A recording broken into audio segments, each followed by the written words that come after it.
Hello everyone, আসসালামু আলাইকুম। সবাইকে কি অবস্থা, সবার কেমন আছেন? আশা করি ভালো আছেন। আমিও আল্লাহর রহমতে ভালো আছি। তো চলে আসলাম ব্লগ ভিডিও নিয়ে। আশা করি ভিডিওটা ভালো লাগবে। তো সকাল থেকে শুরু করতেছি। এই যে দেখেন সকাল সকাল আমার মুরগি বাচ্চাগুলো কেমন করতেছে। আমাকে দেখলে খুব লাফালাফি করে, দেখে আসলে অনেক বেশি ভালো লাগে।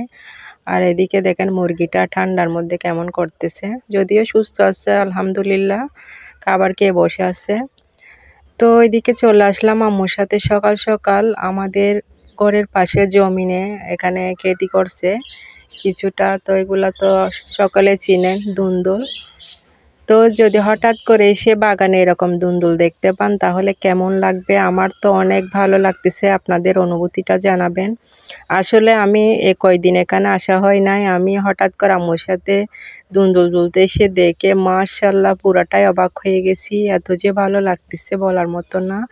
এই যে দেখেন দরে দরে দেখতেছি, এখনো নতুন গাছগুলা তো সবে মাত্র লতা হচ্ছে আর কি। তো এখানে মাশাআল্লাহ করে অনেকগুলা ধরেছে, দেখতে আসলে ভালো লাগতেছে। প্রথমবার তুলতে আসলাম, তো আম্মু বলল দুন্দুল তুলবে, আমি একটু আসলাম আপনাদের সাথে ভিডিও শেয়ার করার জন্য। তো ভিডিও করতেছি আম্মুর সাথে এসে। তো আম্মু কেটে কেটে নিবে। আসলে নিজেদের কাছ থেকে এরকম সবজি তোলার মজাটাই অন্যরকম, একরকম, মানে ভালো লাগে, সেটা বলার মতন না। তো এখন আম্মু কেটে কেটে নিবে। মাশাআল্লাহ অনেক বড় বড় হয়ে গেছে।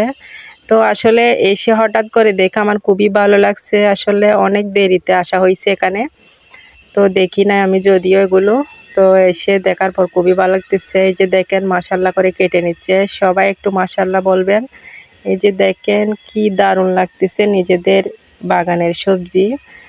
তো আর একটা কাটতেছে, কেটে কেটে একটা একটা রাখতেছে। আম্মুর থেকে অনেক ভালো লাগতেছে, বিশেষ করে আমার আম্মুই লাগাইছে গাছগুলো, ওনার থেকে একটু শখ বেশি এভাবে সবজি টবজি একটু করার। আসলে করলে নিজেদের চাহিদা মিটে, পাশাপাশি অন্য রিলেটিভদেরকেও দিতে পারে যদি থাকে, তো অনেকটা ভালো হয়। যদি এভাবে কিছু রোপণ করেন ঘরের আশেপাশে, নিজেদের অনেক উপকার আসে।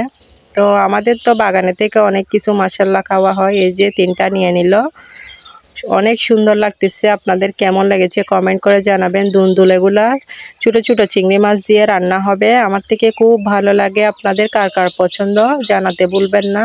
নতুন লতার মধ্যে 4টা ধরেছিল, 4টা আসলে অনেক বড় বড় ছিল মাশাআল্লাহ। একটা রেখে দিছে গাছের মধ্যে। তো আসলে চারিদিকে সবুজ আর সবুজ, এখানে অনেক ভালো লাগতেছে আমাদের ঘরের পাশে আর কি, জমিনের মধ্যে। এই যে দেখেন মাশাআল্লাহ করে অনেক বড় বড় হয়েছে। দেখতে তেমন ভিডিওতে হয়তো বড় দেখাচ্ছে না, আসলে অনেক বড়। তো এখানে একটা রেখে দিছে আম্মু, শুকাবে বলে, এটা থেকে বীজ নিবে শুকিয়ে গেলে।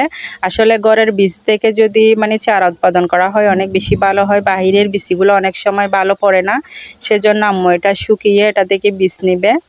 নিজেদের ক্ষেত থেকে কিছুটা পছন্দের কচুরলতিও নিয়ে নিলাম, কচুরলতিগুলো আমার অনেক পছন্দ। তো আমার আজকের ভিডিও এখানে শেষ করে দিচ্ছি। ভালো লাগলে প্লিজ লাইক দিয়ে পাশে থাকবেন, সুস্থ থাকবেন, ভালো থাকবেন।